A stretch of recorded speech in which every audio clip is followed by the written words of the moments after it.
Assalamualaikum warahmatullahi wabarakatuh. Saya Ferliana Kiai, Prodi Sistem Informasi, Fakultas Sains dan Teknologi Universitas Muhammadiyah Gorontalo. Nah, baik. Jadi di sini terdapat sebuah kasus normalisasi database untuk nilai mahasiswa. Nah, sebelumnya saya akan menjelaskan apa itu normalisasi. Jadi, normalisasi ini dia merupakan sebuah teknik dalam mendesain sebuah basis data yang mengelompokkan atribut dari suatu relasi untuk membentuk struktur relasi yang baik dan sebagian besar ambiguity-nya itu bisa dihilangkan. Nah, kemudian bentuk normalisasi itu yakni ada 1NF, kemudian 2NF, 3NF, EKNF, BCNF, 4NF, 5NF, DKNF, dan 6NF. Selanjutnya, tujuan normalisasi. Nah, tujuan dari normalisasi ini dia dapat mengurangi kompleksitas, menghilangkan kerangkapan data, kemudian mempermudah pemodifikasian data. Di sini terdapat contoh normalisasi database. Jadi di sini sebelumnya ada tabel normalisasi, yaitu di mana tabel ini masih bersifat mentah dan belum ternormalisasi. Di sini terdapat tabel nilai. Jadi ada ID mahasiswa, nama mahasiswa, alamat, ID dosen, nama dosen, kemudian ada status dosen, kode matkul yaitu mata kuliah, nama mata kuliah, kemudian nilai. Selanjutnya masuk pada tahap pertama, yaitu 1NF atau 1 normal form. Nah, ini bentuk dari normal form, jadi setiap kolomnya itu disendirikan. Nah, kenapa dikatakan 1NF? Karena sebagai tabel 1NF itu di setiap baris atau rekodnya itu memiliki value. Jadi fungsi dari 1NF ini dia dapat menghilangkan duplikasi atau data-data yang terduplikat pada kolom dari tabel yang sama.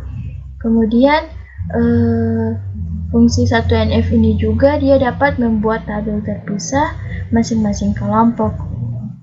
Nah, apabila 1NF sudah selesai, maka masuk pada tahap kedua, yaitu 2NF.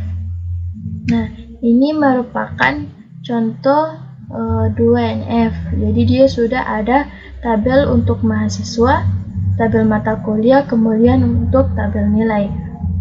Nah, kenapa dikatakan dia tahap kedua atau 2NF? Jadi, jika 2NF itu dikategorikan sebagai tabel 2NF apabila dia sudah memenuhi syarat atau sudah dalam keadaan 1NF. Dan untuk setiap kolom itu di dalam tabel itu sudah terfungsional dependensi ke semua key, bukan hanya pada salah satu key. Nah, seperti ini contohnya.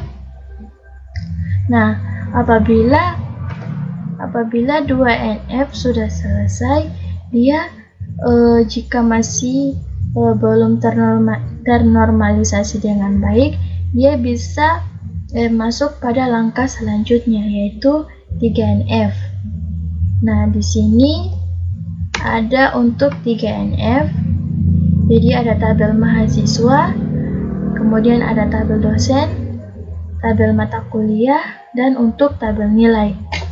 Nah, jika dia dapat dikatakan 3NF itu apabila dia sudah dalam bentuk 2NF, dan pada setiap kolom yang bukan key harus fungsional dependensi dengan primary key-nya. Seperti ini. Kemudian bisa kita ada 2NF. Nah, di sini terdapat di dalam tabel nilai itu dan mata kuliah. Nah, seperti ini dia sudah memenuhi syarat untuk 2NF, untuk memenuhi 3NF. Nah, tetapi pada tabel mahasiswa ini dia belum memenuhi untuk syarat 3NF. Kenapa? Karena pada kolom ini yang masih bergantung bukan pada key-nya. Nah, yaitu ada nama dosen dan status dosen. Ini menunjukkan belum memenuhi syarat untuk masuk pada 3NF. Maka dari itu kita menempatkan kolom yang fungsional dependensi kepada key-nya ke dalam tabel baru. Jadi dia seperti ini, sudah tersendiri untuk tabel si dosen. Oke, jadi tabel mahasiswa itu dia mengambil ID dosen dari tabel dosen. Kemudian begitu juga dengan tabel nilai. Dia mengambil ID mahasiswa dari tabel mahasiswa dan kode mata kuliah dari tabel mata kuliah. Nah, mungkin hanya itu dari saya. Mohon maaf apabila banyak kekurangan. Terima kasih. Assalamualaikum warahmatullahi wabarakatuh.